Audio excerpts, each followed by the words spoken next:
Hey guys, this is Vengeful Parrot here from Two True Reviews, and today I'm bringing you a quick video about Tomb Raider Definitive Edition.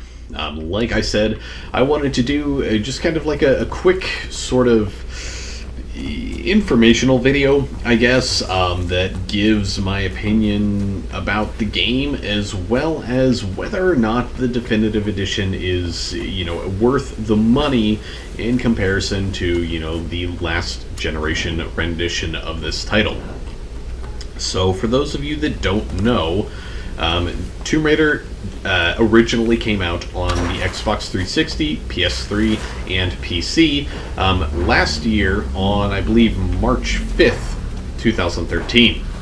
So that being said, the definitive edition is basically the exact same game, but it's been given a sort of a graphical overhaul for the consoles and re-released on the next-gen platforms. They've also made a lot of other, like smaller, more fine-tuned changes and everything.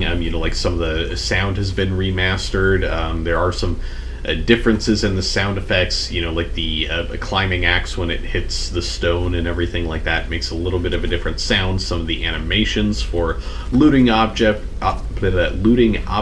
has been sped up and everything like that. And the definitive edition does come with all of the DLC. Now, just real quick, the only DLC that I've come across thus far that actually makes a difference in the single player was a tomb that I looted very early on. It's the Tomb of the Lost Adventurer, I believe is what it was called. And all it really did, other than giving me some additional salvage for upgrades, it ended up unlocking some outfits. And you can equip those outfits by going into, your gear and everything from a base camp and selecting the rightmost box, where it says outfits. And you have, the default, hunter, aviatrix, gorilla, mountaineer, demolition, and sure shot.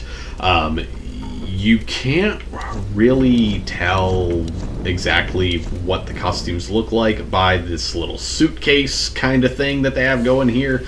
I really wish that they had, done something where it just showed a model of Laura wearing it, because, the only way to look at all of them is to go and, equip it, and then, okay, now wearing demolition, and then exit out all the way to where you're standing up again, and then, okay, so this is what demolition looks like. So, yeah, I don't really like that, so maybe I want to try on one of the others. So, go back in here, go back over to the outfits, and let's say I wanted to try the sure shot, because, it says it's an archery suit, so, that sounds like it'd be kind of cool, right? So, you equip that, go all the way back out, and then, bam, here you go. And, this one doesn't look too bad, I suppose. I still honestly prefer just the default outfit for her. None of the outfits are really anything too terribly special. Some of them she even just kind of looks a little weird in. Like the Mountaineer and the Aviatrix, I think she just looks a little odd in because, it's a lot of, big, bushy kind of coats and everything, and it's just, I don't know, like I said, it's weird. But, that's just my personal opinion. As far as the rest of the DLC goes, all of it would be for the multiplayer, which more than likely none of you have played and probably never will. I know I haven't, and I don't plan to. I've heard terrible things about it, and I honestly have no interest. A game like Tomb Raider does not need, nor should it ever have, multiplayer. I don't know why, developers or, by comparison, a lot of publishers have this, obsessive fetish with multiplayer, but believe it or not, a video game does not need that in order to be successful. Most RPGs nowadays don't have multiplayer, and they're still wildly successful. but for whatever reason, they decided to put it in this game, and like I said, I've never played it, but I've only heard bad things about it. So, yeah. Obviously, since this is the Xbox One version of the game, they threw in a bunch of Kinect-based stuff. I'm trying to remember where it is. I have it turned off. Just because with me, talking and recording and everything right now, it's going to be hearing a lot of things that I'm not actually saying, all that kind of stuff. But yeah, here under the gameplay in options menu, you have voice commands and gestures. As far as I can tell, the only gestures would be when, during certain points, like if you lean to the left or the right, it will change your camera angle. It's never during anything important. It's only during, some of the more cinematic sequences when you're climbing the ladder to the top of the radio tower and that kind of thing. So yeah, like I said, nothing too terribly important with the gestures. The other thing would be when you're looking at relics and everything, you can stick your hand up and then just make a fist, and it will allow you to turn and rotate and zoom in and out and everything on the relic. Again, it's kind of neat. It seems a little forced, though. I personally am one of the people out there that believes the Kinect could be a very useful device if it's used properly. And at this point, my experience with the Xbox One is that it doesn't really serve much of a purpose for movement, but it is a great thing for voice commands. Again, just in my personal opinion and experience. That's about it for the motion aspects of the Kinect. The voice commands are kind of interesting. You can do things like map and pause, and when it's paused you can say resume or gameplay options and everything, and it will just automatically jump to any of those things, which again is kind of nice. But if you play in a noisy environment, or if you're talking to somebody else while you're playing, then it can cause a few problems. So that's another new thing. And then obviously like I said, the graphics and the whole tress effects on the strands of hair and that kind of thing. So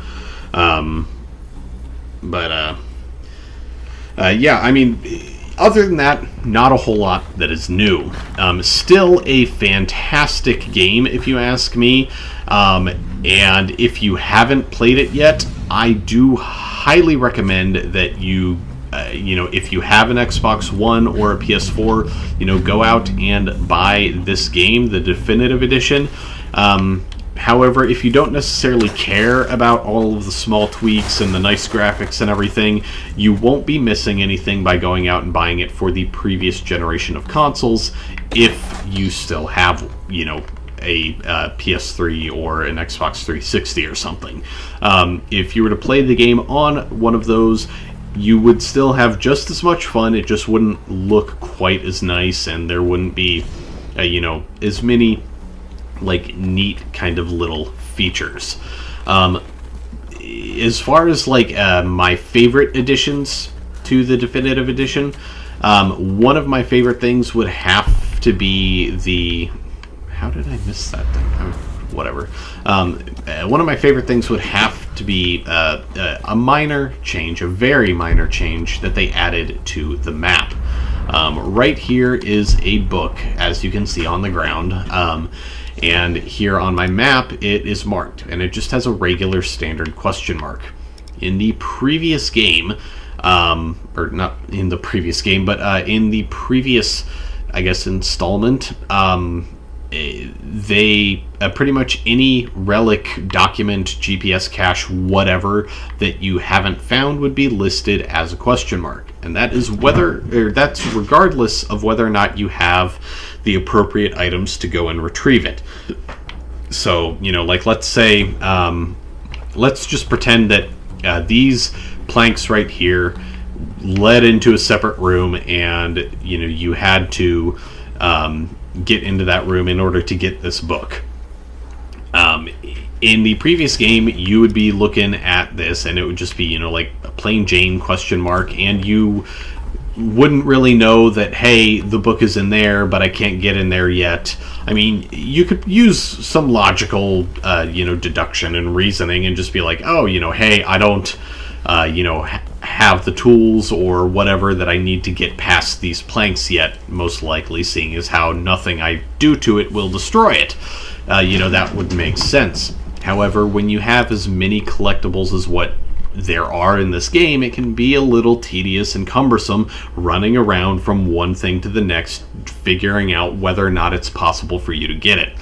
And one of the things that they changed this time around is that if you can't get to it, there will be a little lock on it. Like this document up here is exactly what I described earlier. It's locked in a room behind some of these white boards with, you know, the barbed wire and everything. And the only way to get past all these white boards and everything like that is to use a shotgun and to blow it to bits. So it's a nice addition, like I said. I mean, again, if you play on the last generation of consoles, that's not going to necessarily make or break the experience. However, it will make it a whole lot easier. Because if you are the type of person that likes to, you know, go through and pick up all the collectibles and everything like that, then something like that is going to make you struggle a little less with all of the collectibles in the game and everything. So, but yeah, I mean, that's just my opinion.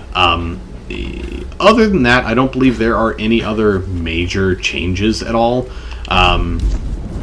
You know, just the inclusion of the DLC, nicer graphics, and then, like I said, all those smaller little tweaks to help improve the overall experience. So, in general, if you haven't played this game, like I said, you absolutely must play it. It's a great game. There's not really anything bad about it, save probably the multiplayer, but like I said, I haven't played it. All I've heard is that it's just totally awful. So, yeah. I mean, again, if you enjoy single-player types of games and you haven't played it, go play it. It doesn't matter whether it's on current gen or next gen. So if you still have an older system, you know, an Xbox 360 or PS3, and you want to save yourself a couple bucks, just buy it for that. But if you really want that, you know, like, I guess, true next-gen experience, you know, with the nicer graphics and everything like that, then you're going to want to get the definitive edition. But again, it doesn't really matter because the story and all that kind of stuff doesn't change at all. So, yeah. I believe I've said just about everything that I can on this. So yeah, if you guys have any questions or comments in regards to you know, this game or any game that you've seen me play thus far, feel free to drop a comment you know, down below, send me a message, anything like that, and I will try and get back to you. If you've enjoyed this video, or if you've watched you know, any of my other videos and enjoyed them, make sure you click that subscribe button if you haven't already, and make sure you like my Facebook page as well, because that is where I, you know, release updates on when my next video is going to be up and that kind of thing.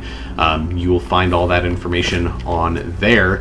So yeah, in the meantime, you guys have a fantastic rest of your day. This is Vengeful Parrot, signing off.